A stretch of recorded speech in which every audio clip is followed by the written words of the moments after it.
The maid's child was secretly cooking something with a mafia boss's son. The reason stunned everyone. The first thing Maria noticed was the smoke. Not thick, dangerous smoke, but the kind that curled lazily under a door, carrying with it a strange, almost comforting smell. Burnt sugar. Her heart skipped. That smell didn't belong in this house. This mansion was known for silence, discipline, and perfection. Every meal was prepared by professional chefs.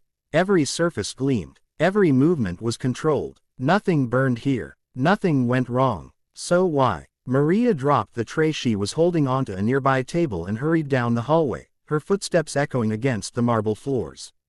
No, no, no, no. Her chest tightened as a thought struck her. Zane. She pushed the kitchen door open. And froze. Flour covered the counter. Eggshells were scattered across the floor. A pot boiled over slightly on the stove. And in the middle of the chaos stood two boys. Her son. Zane, barefoot, his small hands dusted white with flour.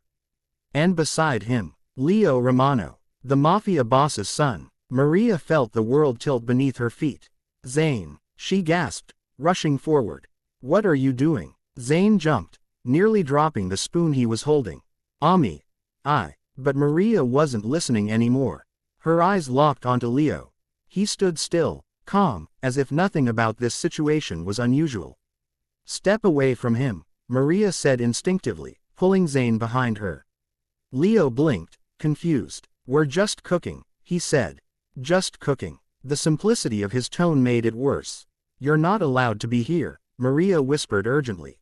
Either of you. If someone sees. No one will, Leo replied. Maria shook her head quickly. You don't understand, she said. Your father. I know my father, Leo interrupted. There was no fear in his voice. Only certainty. Maria's grip tightened on Zane's shoulder. We're leaving, she said firmly. But Ami. Zane protested softly. No, please, he whispered. That one word made her hesitate. Maria looked down at him. His eyes weren't just scared. They were hopeful. She frowned. What were you doing? She asked more quietly. Zane hesitated. Leo answered instead. We're making something, he said. Maria looked at the counter again. A small, uneven cake sat in a pan, slightly burnt on the edges, undercooked in the center. This, she asked. It's not finished, Leo said. Maria exhaled slowly. Why? She asked. Why are you doing this? This time, neither boy answered.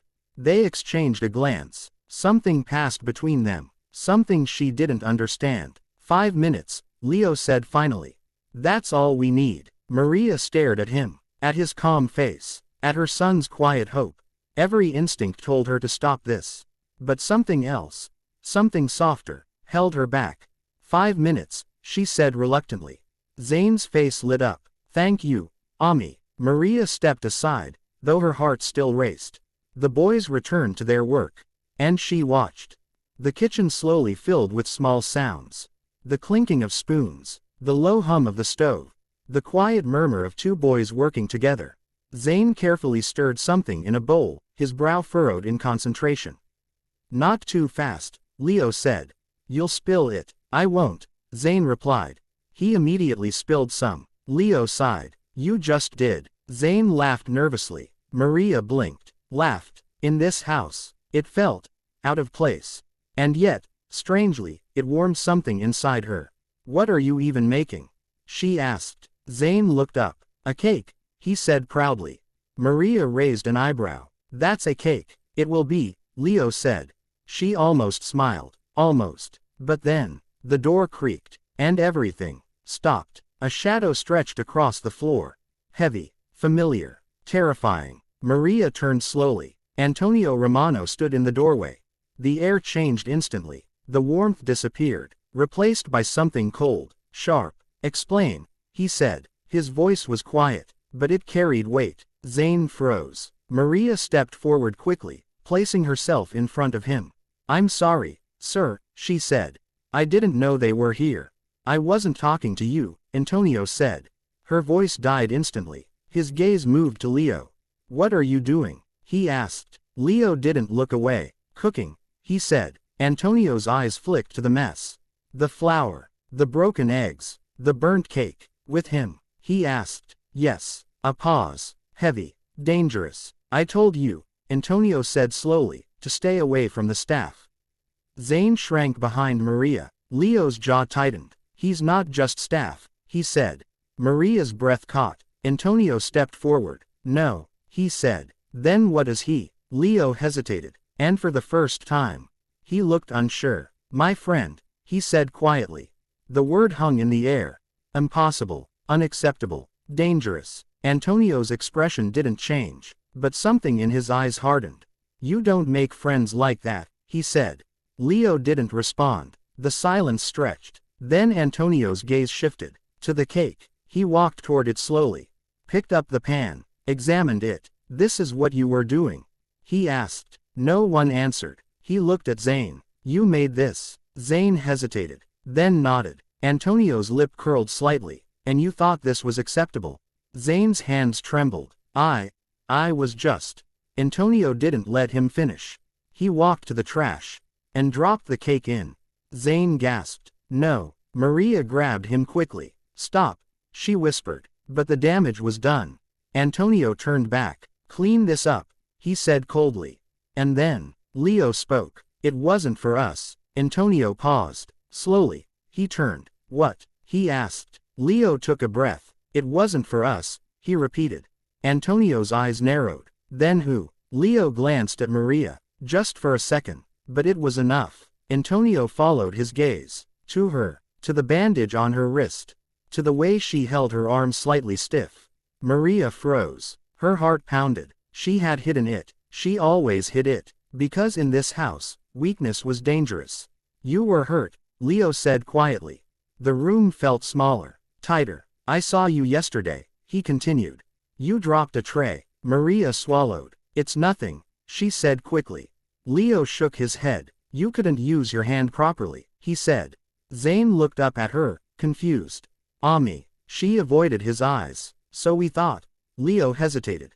His voice softened. If we made something, you wouldn't have to work so much tonight. The words settled heavily in the air. Zane blinked. That's why, he asked. Leo nodded. I didn't tell you, he said. I wanted it to be a surprise. Maria felt her chest tighten. Her vision blurred slightly. No one had ever done something like this for her. Not here, not anywhere. Antonio stood very still. His gaze moved slowly between them. His son, the maid, the child, the burnt cake in the trash. And something shifted, small, almost invisible, but real. Without a word, he walked to the trash, reached in, and took the cake out. Maria's breath caught. Zane stared. Leo didn't move. Antonio placed the cake back on the counter. It looked worse now. Broken, messy, imperfect. But he didn't throw it away again. Instead, he picked up a knife, cut a piece, and lifted it slowly. The room held its breath. He tasted it, chewed, his expression unreadable. Zane's fingers tightened around Maria's dress. Maria felt, her heart pounding in her ears. Then, Antonio set the fork down. It's burnt, he said. Zane's face fell. And too sweet. Zane looked down. Maria closed her eyes briefly. But then, Antonio took another bite, and another, until the piece was gone.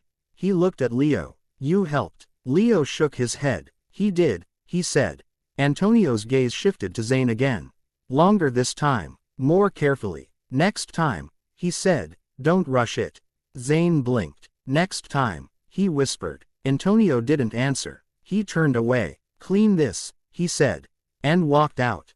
Silence filled the kitchen. Then, did he eat it? Zane asked softly. Leo nodded. Maria covered her mouth, tears slipping through her fingers. Something had changed. Not loudly, not completely, but enough to be felt. Zane looked at the cake, then at Leo, then at his mother, and slowly, a small, genuine smile appeared on his face. Maria pulled him close, holding him gently despite the pain in her arm. Across the counter, Leo stood quietly, watching, not with pride, not with expectation, just with something softer, something human, and for the first time since Maria had stepped into that mansion. It didn't feel like a place built only on power and fear. It felt like something else had quietly found its way in. Something fragile, Something unexpected. Something that refused to be thrown away.